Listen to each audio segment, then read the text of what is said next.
جی جی بالکل. ان سے اگر ویکتیگت آپ سوال پوچھ سکتے ہیں تو ایک سوال پوچھیں، کیول ایک ہی سوال پوچھنا. جی جی. کہ جنت میں جتنے جنتی ہوں گے وہ سب کھائیں گے پیئیں گے، ان کو رفع حاجت کرنے کی کوئی ضرورت نہیں ہے، اور نہ شریر میں کوئی چھدر ہے. جی جی. تو جب شریر میں چھدر نہیں ہے تو پھر جب غلمانوں سے حوروں سے جو رنگ گلیاں منائیں گے جی جی. تو اگر انزال نہیں ہوگا تو آنند ملے گا کیا؟ السلام علیکم ورحمۃ اللہ وبرکاتہ. اعوذ باللہ من الشیطان الرجیم. بسم اللہ الرحمن الرحیم.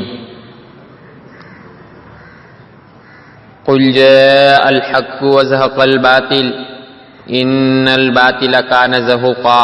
صدق اللہ العظیم. مرتد پنڈت مہیندر پال آریہ نے جنت کی زندگی پر اعتراض کیا ہے، اور پنڈت جی کہہ رہے تھے کہ جب جنت میں حوروں کے ساتھ رنگولیاں بنائیں گے اور انزال ہوگا نہیں تو آنند کیسے ملے گا؟ پنڈت مہیندر پال آریہ کو اس عمر میں بھی آنند کی چنتا ہو رہی ہے کہ آنند کیسے ملے گا.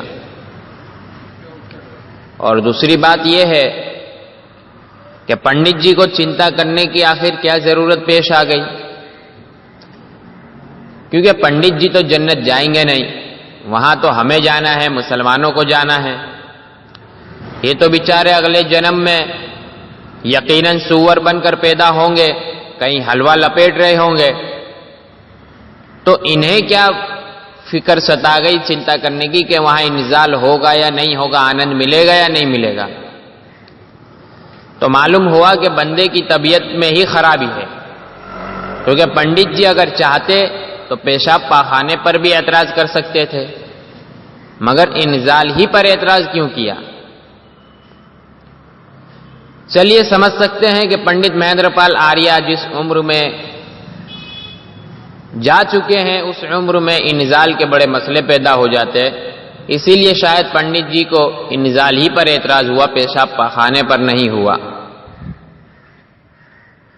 پنڈت مہیندر پال آریہ نے خود کہا ہے کہ شریر کے اندر کوئی سوراخ نہیں ہوگا، چھید نہیں ہوگا، پیشاب پاخانے کی ضرورت پیش نہیں آئے گی.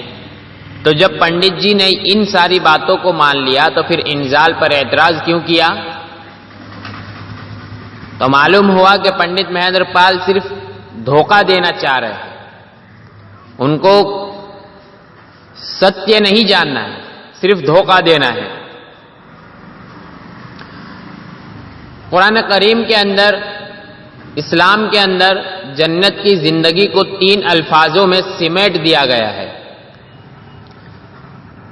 پہلی بات، وہاں پر کوئی بھی چیز اپوتر نہیں ہوگی، ناپاک نہیں ہوگی.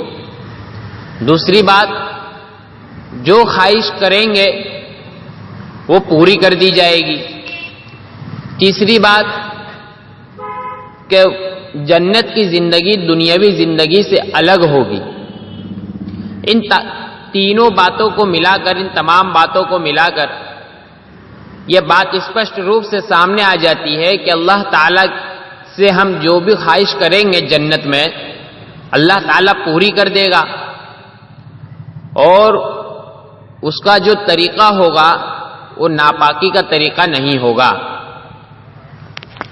اور جنت کی زندگی ویسے ہی دنیاوی زندگی سے الگ ہے، تو یہ کہنا کہ انزال نہیں ہوگا، آنند کیسے ملے گا؟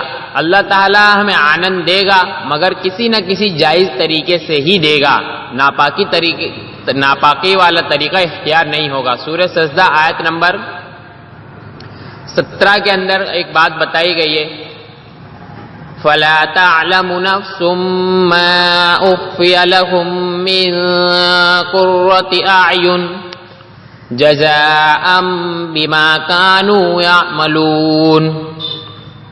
کسی کو معلوم نہیں جو آنکھوں کی ٹھنڈک ان کے لیے پوشیدہ رکھی گئی ہے، یہ ان کے اعمال صالحہ کا بدلہ ہوگا جو وہ کرتے رہتے ہیں. یعنی جو چیزیں انسان کی نگاہوں سے اوجھل ہے وہ ہمیں سمجھ میں نہیں آ سکتی، اللہ تعالیٰ ہمیں مثال بیان کر کر کے سمجھاتا ہے.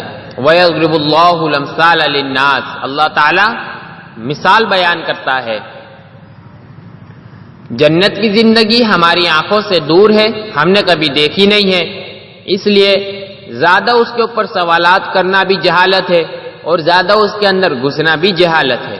اللہ تعالیٰ نے مثال بیان کر کر کے ہمیں کچھ باتیں بتا دی ہے، اور کچھ باتیں ان 3 الفاظ جو میں نے بیان کیے، ناپاکی نہیں ہوگی، دنیاوی زندگی سے الگ ہوگی، جو خواہش کرو گے پوری کی جائے گی، ان تمام باتوں کے اندر سمٹ دی گئی ہے.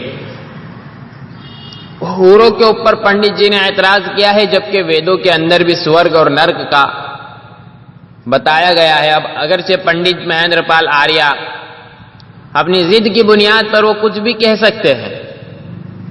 اتھروید کانڈ نمبر 4 سوت نمبر 34 اور منتر نمبر 2 کے اندر بتایا گیا ہے، انستھاہ پوتاہ پونن شدھاہ شچیہ شچیمپی ینتی لوکم نیشام نشنم پردتیجات وداہ سورگ لوکے بہو استرمشام. اس منتر کے اندر ایک بات آئی ہے کہ اگنی اس کے شریر اتپادک انگ ارتھات آلے تناسل کو نشٹ نہیں کرتا. سورگ میں اس کی بہت سی استریاں ہیں، یعنی آلے تناسل کو اتپادک انگ کو اگنی نشٹ نہیں کرتی، ناش نہیں کرتی، اور سورگ کے لوک میں اس کے لیے انیک استریاں ہیں. تب میں زیادہ جملے نہیں کھولوں گا. اس منتر کے اندر یہ 2 لفظوں نے ٹھیک وہی بیان کیا ہے جو پنڈت جی نے اعتراض کیا ہے. آل تناسل کو نشٹ نہیں کرتا اور سورگ کے لوک میں استریاں بھی اس کے لیے موجود ہے. وآخر دعوانا ان الحمد للہ رب العالمین.